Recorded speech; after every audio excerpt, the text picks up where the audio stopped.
एक हिंदुस्तानी लड़का दुबई नौकरी करने के लिए जाता है। जिस शेख के यहाँ गया था, उस शेख की खूबसूरत बेटी इस लड़के पर फिदा हो जाती है, क्योंकि यह लड़का भी इतना हैंडसम और खूबसूरत होता है। आधी रात को वह लड़की उस लड़के के कमरे में चली जाती है और उस लड़के से फिजिकल रिलेशन बनाने की बात करती है। वह लड़का बहुत मना करता है। वह लड़की जिद करने लगती है, नहीं मानती है। तब यह लड़का 1 करोड़ रुपए की डिमांड कर देता है। जो वहीं 1 करोड़ की बात वह लड़की सुनती है, फिर जो हुआ कहानी में आप सबको विस्तार से बताएंगे। नमस्कार, प्रणाम। हम अजीत यादव शेरा भाई, हमारे इस चैनल में आप सबका बहुत बहुत स्वागत है। अगर आप लोग हमारे इस चैनल को सब्सक्राइब नहीं किए हो तो आप सबसे निवेदन है आप लोग हमारे इस चैनल को सब्सक्राइब करें, लाइक करें, कमेंट करें। कहानी अच्छी लगे तो उसको शेयर जरूर करना। बड़ी ही रोचक कहानी, इस कहानी को आप लोग पूरा सुनिएगा। हम उम्मीद करते हैं कि आप लोग पसंद करेंगे। अब कहानी शुरू होती है। यह कहानी शुरू होती है गोवा प्रांत से। यहीं के रहने वाले एक व्यक्ति जिनका नाम गोकुल होता है। गोकुल की पत्नी का नाम वंदना देवी होता है। इन दोनों दंपत्ति के बीच में एक बेटा होता है जिसका नाम बड़े प्यार से लोग मिलिंद रखते हैं। मिलिंद बड़ा ही खूबसूरत, बड़ा ही हैंडसम, बड़ा ही होशियार, पढ़ने लिखने में काफी तेज तर्राक लड़का निकलता है। जो गोकुल जी थे, खेती किसानी का काम करते थे, अपने खेतों में अन्न उपजाते थे, उसी से जीविका घर की चलती थी, घर के लोगों की जीविका चलती थी। गोकुल जी बड़े ही सौम्य स्वभाव के व्यक्ति थे। वैसा ही स्वभाव उनके बच्चे का था, मिलिंद का। मिलिंद धीरे धीरे बड़ा हो रहा था। मिलिंद धीरे धीरे ग्रेजुएशन कंप्लीट करता है। ग्रेजुएशन कंप्लीट करने के बाद अपने घर पर रहने लगता है। एक दिन की बात है, एक व्यक्ति मिलिंद के घर आता है। उस व्यक्ति के बेटी का नाम नीतू होता है। वह व्यक्ति मिलिंद से अपनी बेटी की शादी करने के लिए मिलिंद के घर आता है। मिलिंद को पसंद भी कर लेता है और शादी की तारीख तय कर दी जाती है। उस व्यक्ति का नाम राजेंद्र होता है। राजेंद्र की बेटी नीतू बेहद खूबसूरत थी। एक दिन की बात है, मिलिंद के पिताजी अब राजेंद्र के घर जाते हैं। उनकी बेटी नीतू को देखते हैं तो उसकी खूबसूरती का कायल हो जाते हैं। मन ही मन सोच जाते हैं कि अपनी बेटी की शादी करूंगा तो इसी लड़के से करूंगा। फिर इसके बाद शादी की तारीख जाते हैं, वहां तय कर देते हैं मिलिंद के पिताजी। फिर इसके बाद उसके पहले जो लड़की थी नीतू, उसके पिताजी भी आए थे, मिलिंद को देख चुके थे। दोनों ओर से शादी की तारीख तय कर दी जाती है। जिस दिन मिलिंद की शादी थी उस दिन मिलिंद अपनी बारात बड़ी धूमधाम से लेकर के राजेंद्र के दरवाजे पर जाता है। फिर इसके बाद नीतू से पूरे रस्म और रिवाज के अनुसार शादी करता है। शादी करने के बाद घर में आता है अपनी दुल्हन को लेकर के। फिर इसके बाद शाम हो जाता है। शाम के वक्त वह मिलिंद अपने दुल्हन के साथ उसके कक्ष में जाता है और सुहागरात बिताता है, सुहागरात मनाता है। फिर इसके बाद धीरे धीरे सवेरा हो जाता है। जब सवेरा हो जाता है फिर अपने पिता के साथ खेती बाड़ी का काम करने लगता है, अपने काम में मशगूल हो जाता है। धीरे धीरे समय व्यतीत हो रहा था। अब मिलिंद नौकरी की तलाश में पड़ जाता है। पूरे शहर में घूम आता है, कहीं उसको अच्छा जॉब नहीं मिलता है। कहीं नौकरी भी मिलती थी तो सैलरी अच्छी नहीं मिलती थी। कहीं जाता था कंपनी में तो बहुत अधिक काम करना पड़ता था, पैसा अच्छा नहीं मिलता था, परेशान हो जाया करता था। अब मिलिंद अपने घर पर रहने लगा। धीरे धीरे 2 वर्ष का समय बीत जाता है। इधर अब जो नीतू थी उसकी दुल्हन पैसे की डिमांड करने लगती है। कहती है कि अगर तुम मुझे पैसा नहीं दोगे तो मैं तुम्हारे घर अब रहने वाली नहीं हूं। हमारी जितनी सहेलियां हैं उनके पति अच्छे पैसे कमाते हैं, वे अच्छे गहने पहनती हैं, अच्छे कपड़े पहनती हैं। तुम नौकरी भी नहीं कर रहे हो, मुझे एक भी पैसा नहीं देते हो। हमारी भी इच्छा है, हमारी भी शौक है कि मैं भी गहने पहनूं, कपड़े पहनूं। मिलिंद बहुत समझाता है लेकिन वह नीतू नहीं मानती है। एक दिन नाराज होकर के अपने मायके चली जाती है। मायके जाने के बाद मिलिंद से तलाक लेने की अर्जी कोर्ट में दायर कर देती है। कुछ ही दिन बाद वह नीतू मिलिंद से तलाक भी ले लेती है। मिलिंद परेशान हो जाता है, लाचार हो जाता है। बहुत समझाया लेकिन वह मानी नहीं। अब मिलिंद काफी टेंशन में घर में रहने लगा।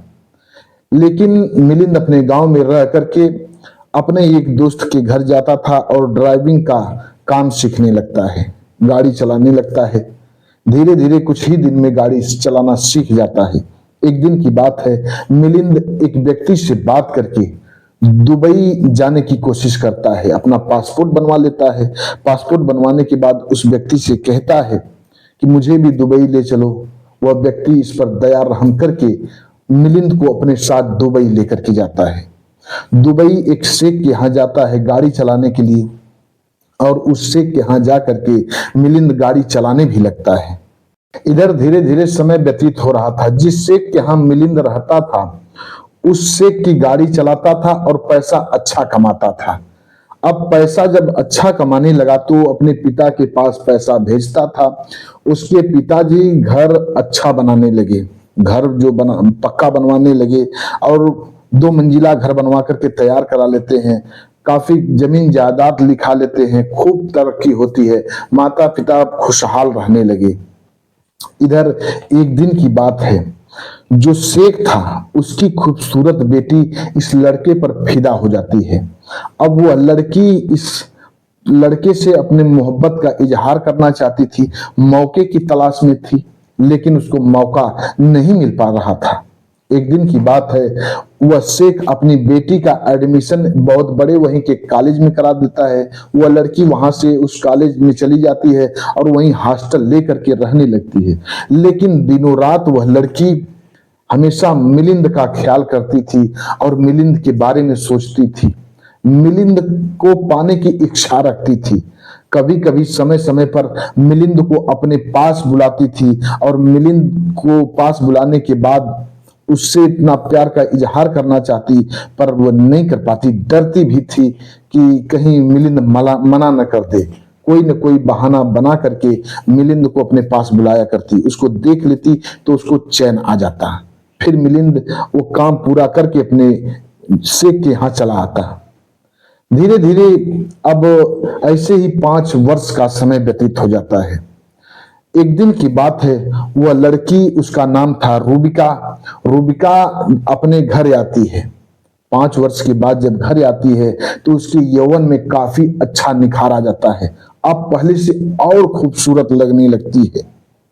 जब यह मिलिंद देखता है रूबिका को तो मन ही मन रूबिका से मोहब्बत करने लगता है।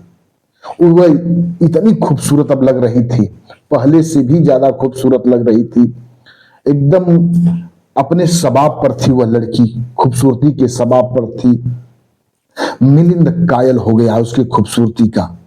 अब मिलिंद रात को अपने कमरे में खाना खा करके सोया था और रूबिका के बारे में सोच रहा था, उसकी खूबसूरती के बारे में सोच रहा था और सोचता है कि इस लड़की से मोहब्बत करके इससे शादी कर लिया जाए। लेकिन बाद में फिर सोचता है कि यह लड़की दुबई की है, इसका पिता बहुत पैसे वाला है, हो न हो इसका पिता मेरे साथ कुछ गलत कर बैठे, मुझे इससे शादी नहीं करनी चाहिए, मुझसे इससे दूर रहना चाहिए, नहीं तो मेरे साथ कुछ भी हो सकता है। मैं अपने माता पिता का इकलौता लड़का हूं, मेरे माता पिता अगर मैं नहीं रहूंगा तो वे परेशान हो जाएंगे, जीते जी वे लोग मर जाएंगे। यही सब सोच करके वह लड़का अपने आप को समझा रहा था, अपने आप को मना कर रहा था कि उस लड़की से दूर ही रहना बेहतर होगा। यही बात सोच ही रहा था, तभी वह रूबिका अचानक उस मिलिंद के कमरे में पहुंच जाती है। मिलिंद के कमरे में जो वहीं जाती है और मिलिंद के चारपाई पर जाकर के बैठ जाती है। मिलिंद अपनी चारपाई पर सोया हुआ था, देखता है इतने में अचानक मिलिंद की आंखें खुल जाती है, देखता है उसके बगल में रूबिका बैठी हुई है। तुरंत मिलिंद उठ करके बैठ जाता है। बैठने के बाद पूछता है कि मैडम, आधी रात को आप यहां आप क्या करने आई हैं? तब रूबिका खुल जाती है और अपने प्यार का इजहार करने लगती है। रूबिका कहती है कि मिलिंद, मैं आपसे बेपनाह मोहब्बत करती हूं, मैं आपसे शादी करना चाहती हूं, मैं आपसे फिजिकल रिलेशन बनाना चाहती हूं, आप मेरी इच्छा की पूर्ति करिए, मैं यही कामना लेकर के आपके पास आई हूं। मिलिंद जब इतनी बात सुनता है कहता है, मैडम मैं भी आपसे बेपनाह मोहब्बत करता हूं, लेकिन मैं आपकी इच्छा की पूर्ति नहीं कर सकता, आपसे शादी नहीं कर सकता। आप बेशक बेहद खूबसूरत हैं, लेकिन आपके पिता बहुत पैसे वाले हैं। मैं अपने माता पिता का इकलौता लड़का हूं। अगर आपके पिताजी मेरे साथ कुछ अनर्थ कर बैठेंगे तो मेरे माता पिता जीते जी मर जाएंगे। वह लड़की कहती है कि मेरे पिताजी कुछ नहीं करेंगे, मैं भी अपने माता पिता की इकलौती बेटी हूं। हमारे जिद के आगे वे लोग नतमस्तक हो जाएंगे। आप मेरी इच्छा की पूर्ति करिए। वह लड़का कहता है नहीं, वह लड़का जिद करने लगता है, कहता है कि नहीं, मैं आपके साथ ऐसा कदम नहीं उठा सकता।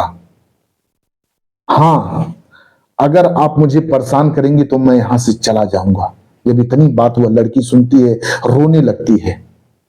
वह लड़की फिर जिद करने लगती है। जब फिर जिद करने लगती है तब मिलिंद कहता है कि मैडम, मैं आपके साथ फिजिकल रिलेशन जरूर बनाऊंगा, लेकिन मुझे 1 करोड़ रुपए चाहिए। जब इतनी बात वह लड़की सुनती है, चौंक पड़ती है, कहती 1 करोड़ रुपए, क्या मेरे प्यार की कीमत 1 करोड़ रुपए है? तब मिलिंद कहता कि मैडम, मैं प्यार की कीमत नहीं मांग रहा हूं। अगर आपके पिताजी मेरे साथ कुछ अनर्थ कर बैठेंगे तो यही पैसा मेरे माता पिता का सहारा बनेगा। इसीलिए मैं आपसे 1 करोड़ रुपए मांग रहा हूं। और मुझे पैसे की भूख नहीं है, लेकिन मैं इसीलिए पैसे मांग रहा हूं। अब वह लड़की तुरंत वहां से उठती है। कुछ पैसे उसके अकाउंट में थे और कुछ अपने गहने, सुबह होकर के जब सुबह होता है तो कुछ अपने गहने बेचती है, कुछ अपने अकाउंट से पैसे निकालती है और कुछ अपनी माँ से पैसे मांगती है। पैसे मांगने के बाद 1 करोड़ रुपए जब हो जाते हैं, अगली रात को पुनः वह लड़की रूबिका मिलिंद के पास आती है और उसके हाथों पर 1 करोड़ रुपए रख देती है। जब ही 1 करोड़ रुपए रखती है, मिलिंद रोने लगता है। वह समझ जाता है कि यह लड़की मुझसे बेपनाह मोहब्बत करती है। अब मिलिंद उस पैसे को तुरंत रूबिका के हाथों पर रख देता है। कहता है कि मैडम, मैं समझ गया कि आप मुझसे बेपनाह मोहब्बत करती हैं। अब मुझे इस पैसे की जरूरत नहीं है। अगर मैं मर भी जाऊंगा तो आपके प्यार के चलते मरूंगा, अपने प्यार के चलते मरूंगा। मुझे कोई परवाह नहीं होगा। आप ये पैसे रख लीजिए, अन्यथा बाद में यही होगा कि मिलिंद अपने प्यार के बदले में अपने प्यार का सौदा कर लिया और अपने प्यार के बदले में 1 करोड़ रुपए ले लिया। अब जब वह पैसा रूबिका के हाथ में रखता है, रूबिका भी रोने लगती है। मिलिंद रूबिका को अपने अखबार में समेट लेता है। समेटने के बाद खूब रोता है। फिर इसके बाद रूबिका की इच्छा की पूर्ति करता है। रूबिका उससे, उसके सीने से लिपट करके पूरी रात सोती है। फिर इसके बाद सवेरा होता है। अब रूबिका कहती है कि मिलिंद, आप एक काम करिए, आप अपने वतन चले जाइए और मैं आपके वतन आऊंगी, आपके घर आऊंगी और वहीं आपके साथ कोर्ट में शादी करूंगी। आपका जो डर है कि हमारे पिताजी आपके साथ कुछ अनर्थ कर बैठेंगे, यह डर आपके साथ नहीं रहेगा। आप अपने घर जाइए, मैं आपके घर आकर के वहीं की कोर्ट में शादी करूंगी। मिलिंद जब इतनी बात सुनता है, अपने घर चला आता है रूबिका से अनुमति लेकर के।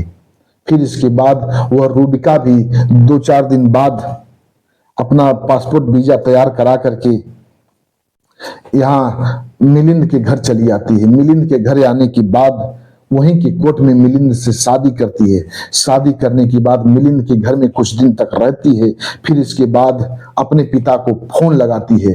फोन लगाने के बाद अपने पिता से कहती है कि पिताजी, मैंने मिलिंद से शादी कर ली, अब मैं मिलिंद के पास ही रहूंगी, अब मैं वहां नहीं आऊंगी।